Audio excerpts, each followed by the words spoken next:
Mēs esam Ronalda Makdonalda House Charities Latvija bērnu mobilais veselības aprūpes centrs, kas jau 16 gadus nodrošina ārstu konsultācijas bērniem visos Latvijas reģionos.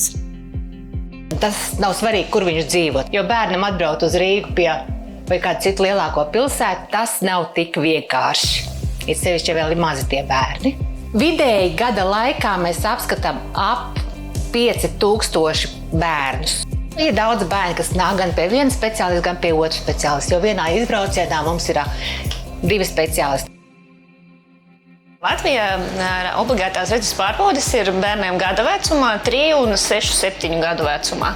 Katrai no šīm pārbaudēm ir būtiska loma, lai saprastu, vai bērns redz, kā viņš redz un vai acis anatomiski ir pilnīgi veseli. Vecāki bieži vien saka, ka bērns jau nesūdzējās, tāpēc mums likās, ka viss ir lieliski. Bērni nesūdzās. Bērni tiešām nesūdzās, jo viņi nezina, kā ir redzēt savādāk. Kvalitatīva aparatūra ir ļoti svarīga bērnu diagnostikai, jo bērnam tā pacietība ir tik, cik viņa ir.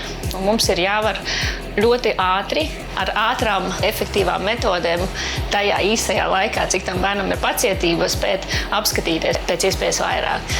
Ļoti svarīgi tā loma, ko būs pilna, jo ir ģimenes un bērni, kuri īstenībā, ja mēs neaizbrauktu uz reģionu, neaizbrauktu pie viņiem klāt, viņiem redzes pārbaude vienkārši netiktu veikta. Es dzīvoju pie Rīgā un es zināju, man jau bija problēmas ar sabiedrisko transportu aizbraukt līdz Rīgai ar 2 bērniem. Tāpēc man liekas, tas ir ļoti svētīgs darbiņš.